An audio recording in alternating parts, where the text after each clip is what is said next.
Hello, and welcome to my second vlog.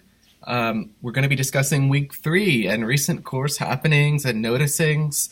So I hope everyone is enjoying similar weather to me over here in Eastern New York. Things have thawed out a bit, which is just awesome because I can finally plow my driveway and not be slipping on ice.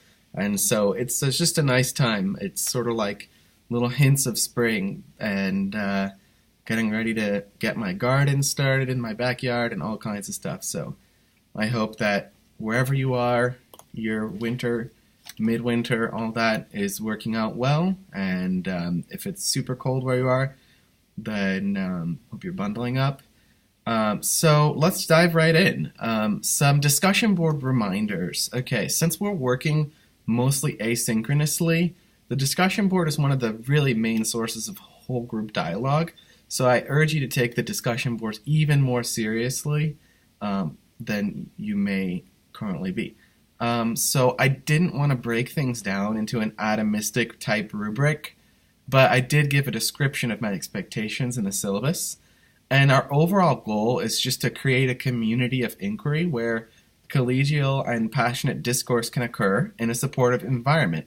I want to model that for our course, and that's something that maybe we can model especially in more like secondary level too with kids.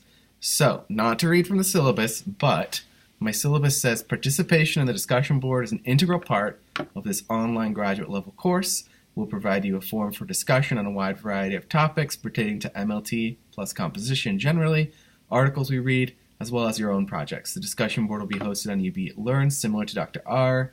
There's a summarizer and attendant assigned to each forum. The attendant will confirm participation. Summarizer will provide themes that emerge from the discussion posts.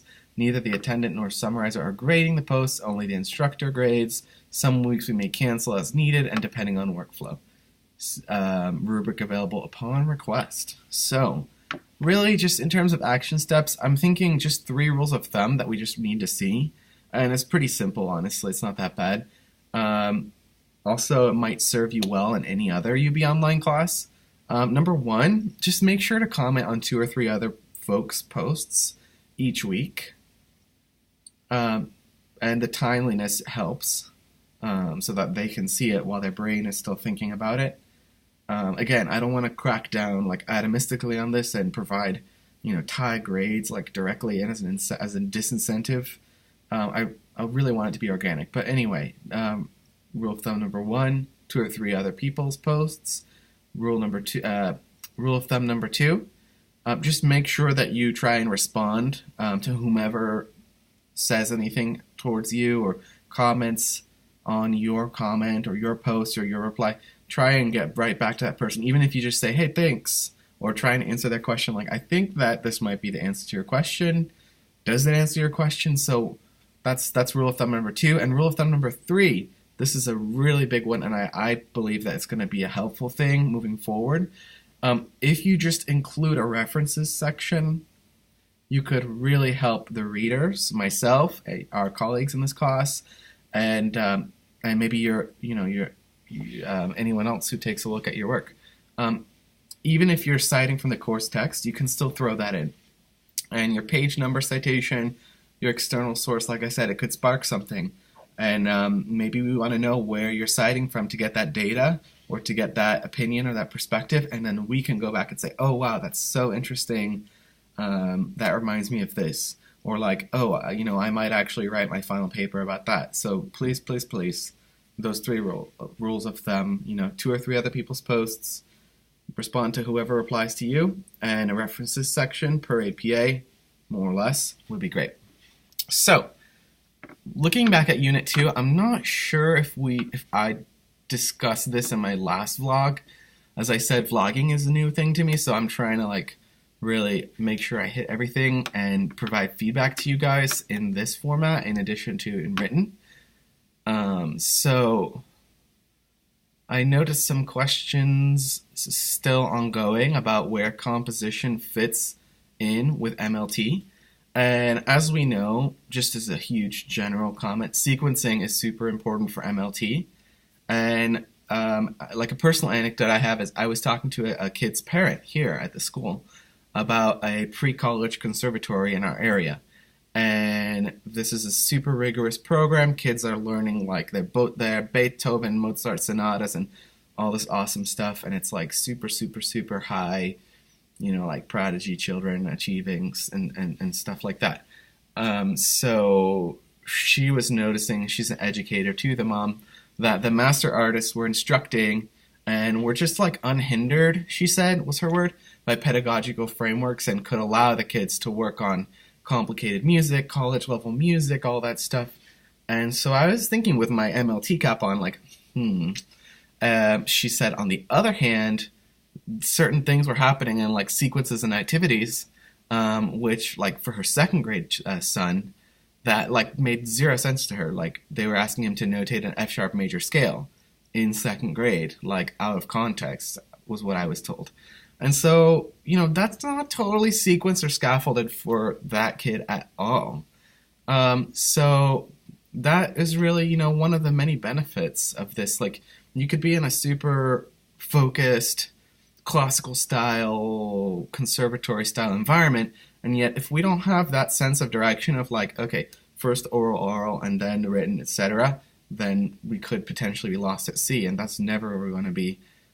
So I guarantee you that pairing of sort of underpinning one with the other, or vice versa, could potentially be where you find your personal, or I find my personal happy place. Okay, so in addition, there was some query about, on the discussion board, of grade level and developmental appropriateness for composing. So that's an awesome question.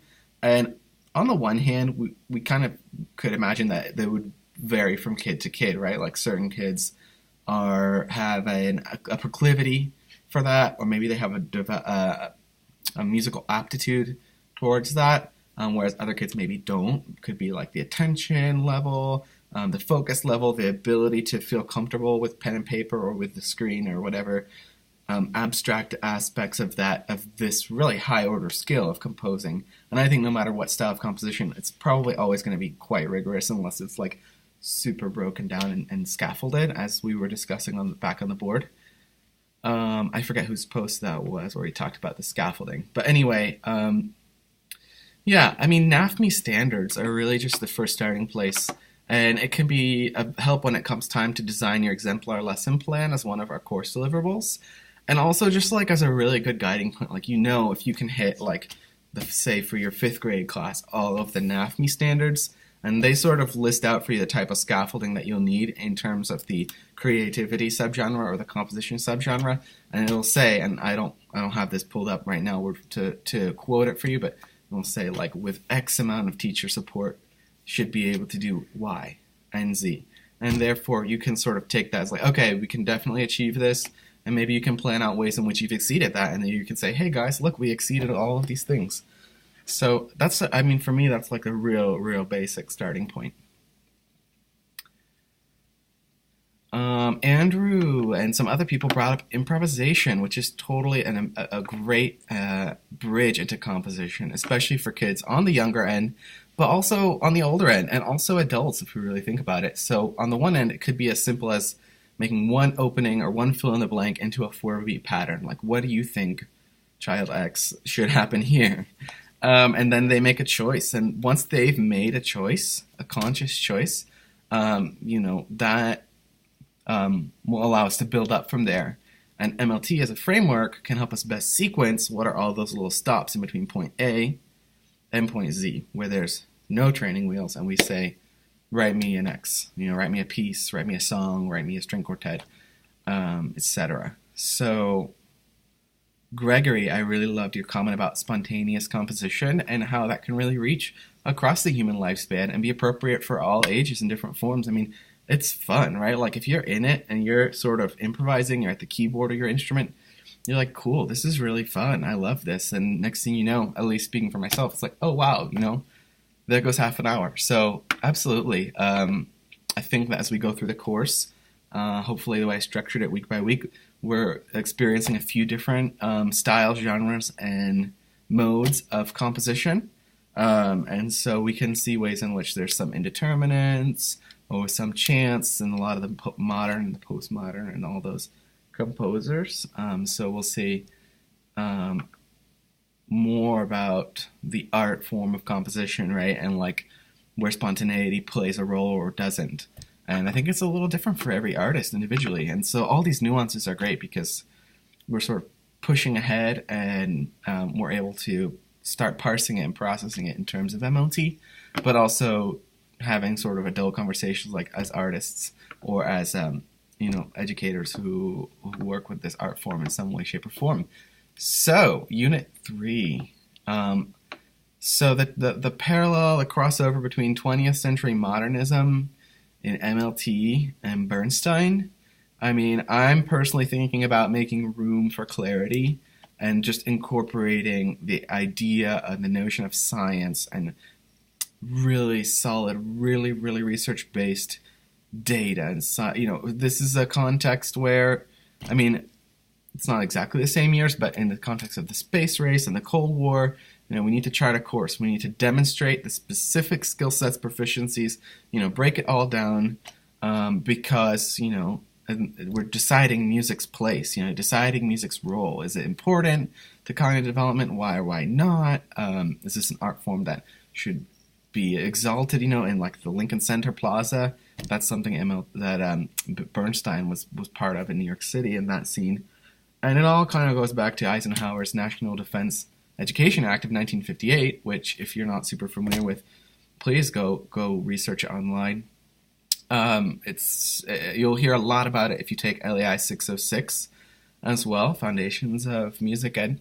But it's just a super important sort of touchstone in American music ed where the national conversation arose of like getting some real specific about which proficiencies we're going to support and which types of things we're going to support.